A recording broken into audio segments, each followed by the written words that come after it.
Hello everyone, welcome back to my YouTube channel.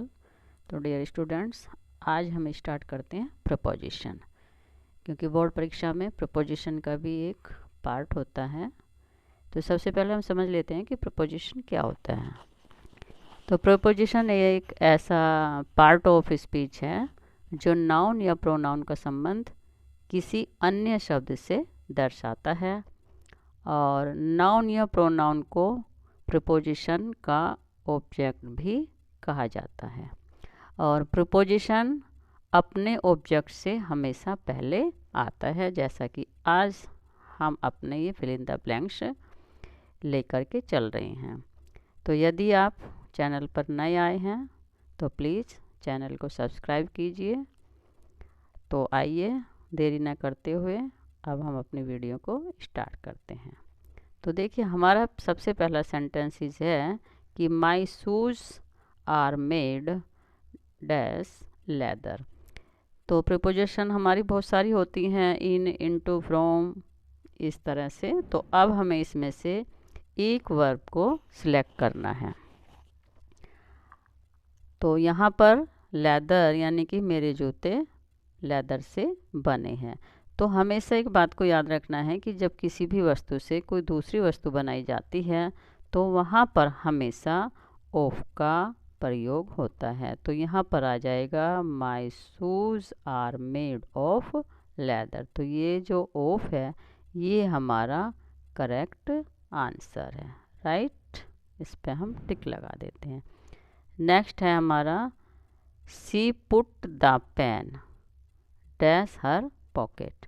अब option हमारे क्या क्या दिए हुए हैं? ऑप्शन है इन, इनटू, एट, ऑन। तो यहाँ हमें इसमें से एक चूज करना है। तो इसमें हम क्या, जब किसी जैसे पॉकेट के अंदर, किसी के अंदर हम किसी वस्तु को रखते हैं तो वहाँ पर हमेशा इनटू का यूज करते हैं। तो हमारा आंसर आ जाएगा इनटू। तो ये आंसर हो गया C put the pen into her pocket, right.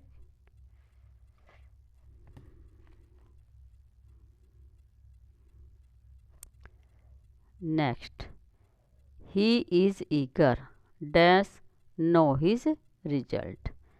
तो वह अपना रिजल्ट जानने के लिए क्या है? ईगर है, उत्सुक है। तो यहाँ पर आ जाएगा ही, ऑप्शन दिए हुए हैं अबाउट, इनटू, टू, ऑफ।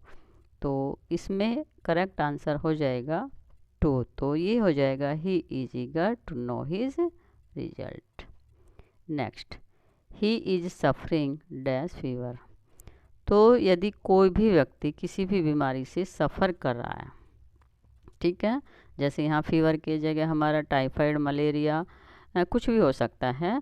तो ये बात ध्यान रखनी है कि हमेशा सफरिंग जिससे भी हम बीमारी से कर रहे हैं तो उसके लिए हमेशा यूज होता है फ्रॉम। तो यहाँ पर जो हमारा फिल हम करेंगे इसमें तो आ जाएगा फ्रॉम। तो ही इज सफरिंग फ्रॉम फीवर। तो हर बीमारी के लिए फ्रॉम आता है जब उससे सफ़र कर रहे होते हैं।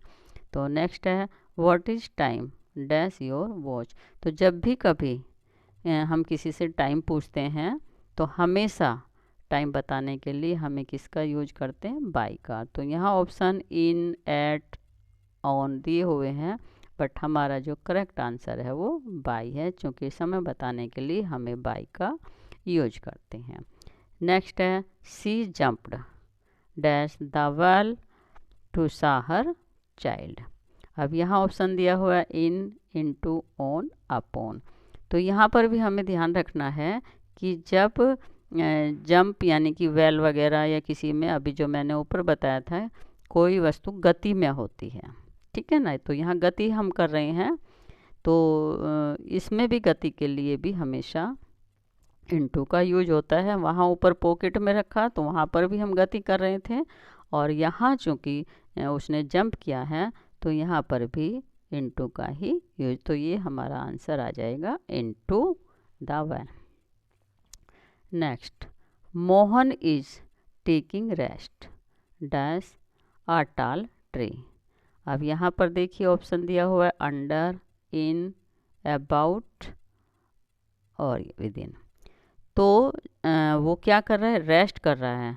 तो रेस्ट किसके नीचे, टाल ट्री। तो वहाँ सिंपल सा है कि अंडर अ टाल ट्री, कि इसमें ऑप्शन आ जाएगा हमारा टाल ट्री।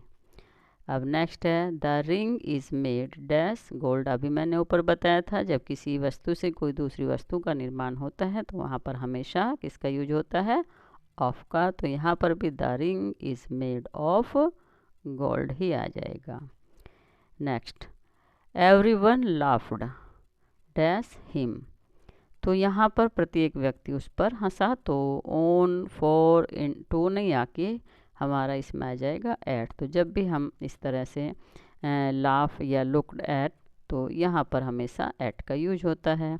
नेक्स्ट है द कैट जंप्ड। अभी मैंने ऊपर बताया है जंप्ड यानी कि गति कर रहा है, तो किस में आ जाएगा, द टेबल। तो यहाँ पर दूसरा है टेबल के ऊपर।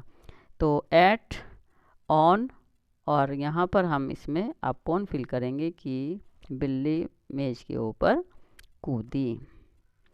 Next he slept a green tree. तो यहाँ ऑप्शन में अंडर, अबाउट, इन और विद इन दिया हुआ है। तो यहाँ पर भी चूँकि ग्रीन ट्री के नीचे या शी स्लेप्ट सोया, तो यहाँ पर आ जाएगा under. Next I agree your proposal. तो जहाँ भी एग्री का यूज होता है तो वहाँ पर हम किसका यूज करेंगे, क्या फिल करेंगे, यानी कि इसमें विद, टू, बाई, एट है। तो यहाँ पर आई एग्री विद यू आ जाएगा। तो इस तरह से ये हमारे प्रपोजिशन फिल हो गए हैं।